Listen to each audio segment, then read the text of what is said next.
আসসালামু আলাইকুম। সংবাদে আপনাদের সবাইকে স্বাগত জানাচ্ছি। আমি ফিরোজ তোহা। শুরুতেই আরবে কেবলস সংবাদ শিরোনাম। বাংলাদেশের সর্বশেষ গুরুত্বপূর্ণ আপডেট সংবাদ আপনাকে স্বাগত। শুরুতেই সংবাদ শিরোনাম, পরে বিস্তারিত। শুরুতেই জানাবো, এবার টিউলিপ ইস্যুতে যুক্তরাজ্যের দুর্নীতিবিরোধী জোটের নতুন সিদ্ধান্ত। ছাত্র জনতার উত্তাল আন্দোলনের মুখে বাংলাদেশ ছেড়ে পালিয়ে যায় শেখ হাসিনা পালিয়ে যাবার পর তাদের পারিবারিক একের পর এক দুর্নীতি বের হচ্ছে। এরই ধারাবাহিকতায় টিউলিপ ব্রিটিশ মন্ত্রী তার উপর দুর্নীতির নানা রকম অভিযোগ পাওয়া গেছে। এবার টিউলিপ ইস্যুতে যুক্তরাজ্যের দুর্নীতিবিরোধী জোটের নতুন সিদ্ধান্ত। এ বিষয়ে গুরুত্বপূর্ণ সংবাদ জানাবো, সঙ্গেই থাকুন।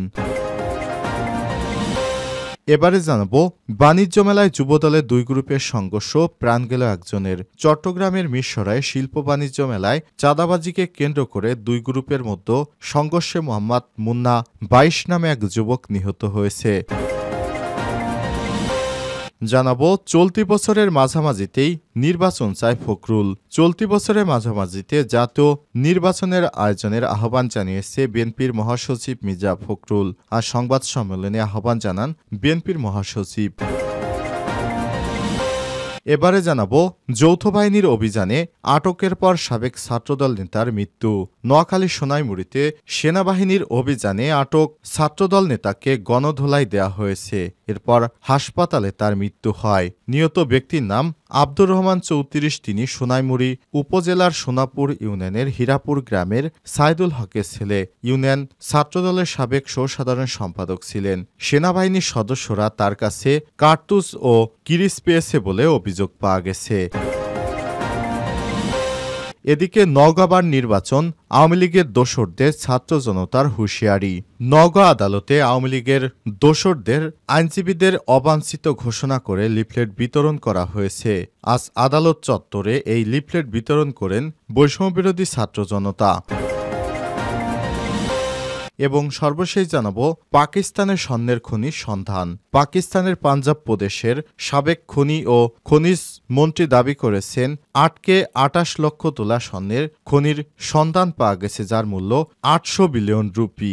ব্যাপক গবেষণার মাধ্যমে খনির বিষয়টি নিশ্চিত হওয়া গেছে। প্রায় 32 কিলোমিটার জুড়ে এই স্বর্ণের খনি বিস্তৃত। খবর জিও নিউজের। পাকিস্তানের প্রাদেশিক মন্ত্রিসভার সাবেক সদস্য জানিয়েছেন পাকিস্তানের ভূতাত্ত্বিক জরিপ দ্বারা স্বর্ণের খনির বিষয়টি নিশ্চিত করা হয়েছে। প্রিয় দর্শক, এতক্ষণ শুনছিলেন সংবাদ শিরোনাম, এবারে বিস্তারিত।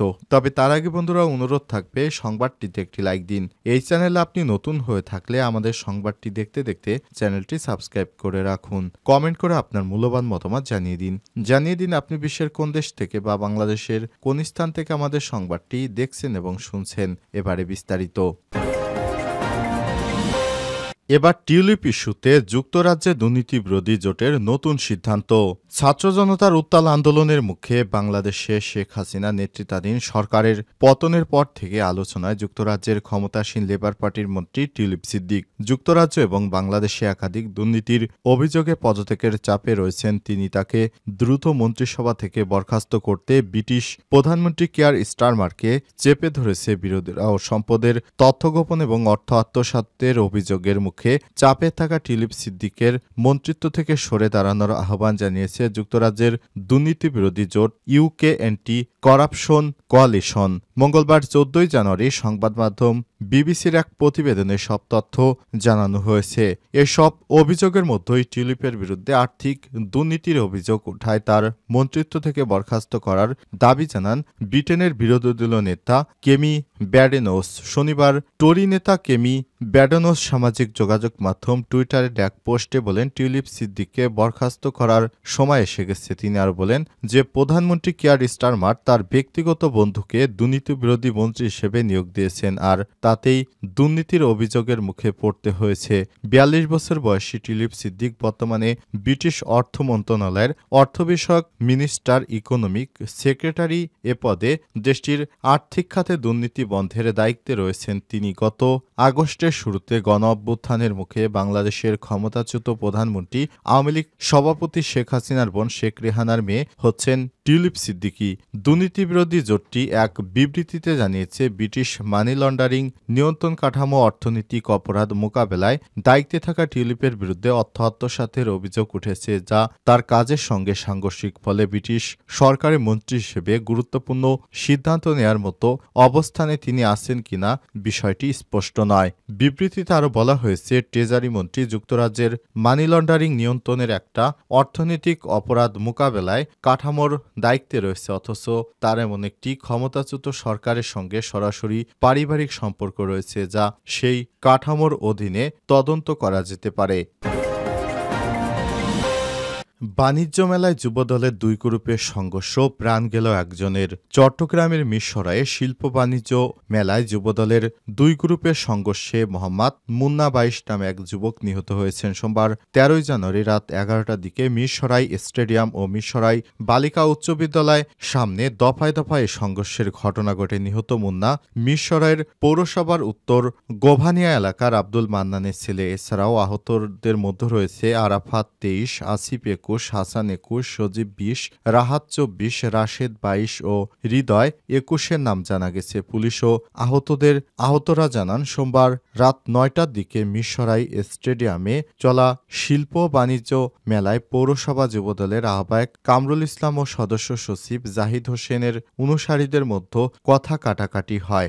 এক পর্যায়ে দুই গ্রুপের মধ্যে সংঘর্ষ বেঁধে যায়। মেলায় পৌর যুবদলের আহ্বায়ক কামরুল ইসলাম ও সদস্য সচিব জাহিদ হোসেনের অনুসারীদের মধ্যে কথা কাটির এক পর্যায়ে তার জেরে মেলার গেইটে সিএনজি অটোরিকশার টোল আদায় সহ শৃঙ্খলা রক্ষার দায়িত্বে থাকা জাহিদ ও অনুসারীদের উপর কামরুল অনুসারী 15 থেকে 20 জনের একটি গ্রুপ হামলা চালায়। এ সময় দুই পক্ষের মতো পাল্টা ধাওয়া হয়। এক পর্যায়ে জাহিদের অনুসারীরা ঢাকা চট্টগ্রাম মহাসড়কের পশ্চিম পাশে চলে আসে। সেখানে দুই পক্ষের মধ্যে হাতাহাতির ঘটনা ঘটে। পরে জাহিদের অনুসারীরা মিরসরাই বালিকা উচ্চ বিদ্যালয়ের সামনে অবস্থান নেয়। রাত 11টার দিকে কামরুলের অনুসারীরা ধারালো অস্ত্র লাঠিসোঁটা দিয়ে জাহিদের অনুসারীদের উপর আবারও চড়াও হয়। এ সময় মুন্না নামের জাহিদের এক অনুসারী এক কর্মী তাদের সামনে পড়লে তাকে কুপিয়ে আহত করা হয়। পরে তাকে উদ্ধার করে হাসপাতালে নিলে কর্তব্যরত চিকিৎসক তাকে মৃত ঘোষণা করে। চলতি বছরের মাঝামাঝিতে জাতীয় নির্বাচন চায় বিএনপি। চলতি বছরের মাঝামাঝিতে জাতীয় নির্বাচনের আয়োজনের আহ্বান জানিয়েছে বিএনপির মহাসচিব মির্জা ফখরুল ইসলাম। মঙ্গলবার 14 জানুয়ারি সংবাদ সম্মেলনে তিনি এই আহ্বান জানান। মির্জা ফখরুল ইসলাম আলমগীর বলেছেন, বিএনপির স্থায়ী কমিটির সভায় নির্বাচন প্রসঙ্গে প্রধান উপদেষ্টার বক্তব্য নিয়ে বিস্তারিত আলোচনা সভা মনে করা হয়েছে। জাতীয় সংসদ নির্বাচন বিলম্বিত করা হলে রাজনৈতিক ও অর্থনৈতিক সংকট ক্রমশ বৃদ্ধি পাবে। তিনি বলেছেন, চলতি বছরে জুলাই আগস্টে নির্বাচন দেওয়া সম্ভব। জাতীয় সংসদ নির্বাচনের আগে কোনো নির্বাচন দেওয়া ঠিক হবে না। দেশকে সঠিক পথে নিতে হলে জাতীয় সংসদ নির্বাচন ছাড়া অন্য চিন্তা কিভাবে আসে এবং নির্বাচন পেছনের চিন্তা কিভাবে হবে। বিএনপি এবং জামাতের মধ্যে নির্বাচন ইস্যুতে বেশি একটা দ্বিমত নেই। বিএনপি ক্ষমতায় গেলে ফ্যাসিবাদের চলমান বিচার প্রক্রিয়া অব্যাহত থাকবে। দ্রব্যমূল্যের ক্রমাগত ঊর্ধ্বগতিতে গভীর উদ্বেগ প্রকাশ করা হয়। বিএনপির মহাসচিব বলেন, একদিকে নিত্য প্রয়োজনীয় দ্রব্যের মূল্য বৃদ্ধি, ক্রমবর্ধমান মূল্যস্ফীতি, অন্যদিকে ভ্যাট ও অন্যান্য করের হার বৃদ্ধি অর্থনীতিতে নেতিবাচক প্রভাব ফেলবে। এ সময় তিনি আরও বলেছেন, স্থায়ী কমিটির সদস্য আমির খসরু মাহমুদ চৌধুরীকে আহ্বায়ক এবং চেয়ারপারসনের উপদেষ্টা ইসমাইল জবিউল্লাহ সমন্বয়ক কমিটি গঠন করা হয়েছে। সাইবার সুরক্ষা অধ্যাদেশ নিয়েও একটি কমিটি গঠন করেছে বিএনপি। এছাড়াও বিএনপির চেয়ারপারসন খালেদা জিয়ার মানসিক ও শারীরিকভাবে আগের থেকে ভালো আছেন। সুতরাং চলতি বছরের মাঝামাঝিতে নির্বাচন দেওয়ার জন্য সরকারের উপর চাপ প্রয়োগ করবে বিএনপি। যৌথ বাহিনীর অভিযানে আটকের পর সাবেক ছাত্রদল নেতার মৃত্যু। নোয়াখালীর সোনাইমুড়িতে যৌথ বাহিনীর অভিযানে আটক ছাত্রদলের সাবেক এক নেতা হাসপাতালে মারা গেছে। গত সন্ধ্যা 6টার দিকে 250 শয্যা বিশিষ্ট নোয়াখালী জেনারেল হাসপাতালে তার মৃত্যু হয়। নিহত ব্যক্তির নাম আব্দুর রহমান, যিনি নোয়াখালী সোনাইমুড়ি উপজেলার সোনাপুর ইউনিয়নের হীরাপুর গ্রামের সাইদুল হকের ছেলে। সে ইউনিয়ন ছাত্রদলের সাবেক সহসাধারণ সম্পাদক। নিহত আব্দুর রহমানের চাচাতো চাচাতো ভাই মোহাম্মদ হানিফ গণমাধ্যমকে বলেন, আওয়ামী লীগের অত্যাচারের কারণে 2012 সালের পর থেকে এলাকা ছাড়া ছিলেন আব্দুর রহমান। 5ই আগস্টের পর এলাকায় আসেন। রোববার দিবাগত রাত 4টার দিকে বাড়ি থেকে আব্দুর রহমান ও ভাতিজা হাবিবুর রহমানকে আটক করে যৌথ বাহিনীর সদস্যরা। আটকের পর তাদের গণধোলায় শিকার হয়। তাদের কাছ থেকে কার্তুজ ও কিরিচ উদ্ধার করা হয়েছে বলে জানানো হয়। পরে সকালে দুইজনকে সোনাইমুড়ি থানায় সোপর্দ করা হয়েছে। পুলিশ সোপর্দ করার পর থানায় গিয়ে দুইজনকে গুরুতর আহত অবস্থায় দেখতে পান তিনি। তাদের চিকিৎসার ব্যবস্থা করতে অনুরোধ করেন, কিন্তু দুইজনকে বিকেল 5টায় আদালতে পাঠানো হয়েছে। তিনি অভিযোগ করে বলেছেন, 5:30টার দিকে হাসপাতালে নিয়ে যাওয়া হয়। তার অবস্থা গুরুতর হলে সেখানেই কর্তব্যরত চিকিৎসক তার মৃত্যু হয়েছে বলে জানিয়েছেন।